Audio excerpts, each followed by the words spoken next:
আল্লাহর সৃষ্টিতে ভুল পেলেন একজন কৃষক। আল্লাহর সৃষ্টিতে কি তবে ভুল রয়েছে? আল্লাহ তাআলা সূরা আল মুলক আয়াত ৩-৪ বলেন, তুমি দয়াময় আল্লাহর সৃষ্টিতে কোনো অসামঞ্জস্য দেখতে পাবে না। আবার দৃষ্টি ফেরাও, কোনো ত্রুটি দেখতে পাও কি? এরপর বারবার দৃষ্টি ফেরাও, তোমার দৃষ্টি ক্লান্ত ও অবসন্ন হয়ে ফিরে আসবে, অথচ কোনো খুঁত পাবে না। আল্লাহ আমাদের বলেছেন তার সৃষ্টির দিকে দৃষ্টিপাত করতে, আমরা কোনো ভুল পাই কিনা। আর আল্লাহ নিজেই বলে দিয়েছেন আমরা কোনো ভুল খুঁজে পাবো না। তাহলে সে কৃষক কি ভুল পেল? একদিন এক কৃষক বটগাছের নিচে বসেছিলেন। পাশেই ছিল একটি বড় তরমুজের ক্ষেত। তখন তার মনে প্রশ্ন এলো, আমি তো আল্লাহর সৃষ্টিতে ভুল দেখতে পাচ্ছি। আমি এত বড় বটগাছের নিচে বসে আছি, অথচ এর ফল এত ছোট ছোট, আর ছোট্ট লতানো গাছে ধরেছে বিশাল তরমুজ।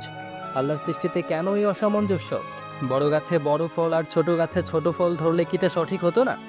এসব ভাবতে ভাবতে কৃষক বটগাছের ছায়ায় ঘুমিয়ে পড়ল। হঠাৎ ঘুম ভেঙে দেখলো যে তার নাক দিয়ে রক্ত পড়ছে, কারণ বটগাছ থেকে ছোট্ট একটি ফল তার নাকে পড়েছে।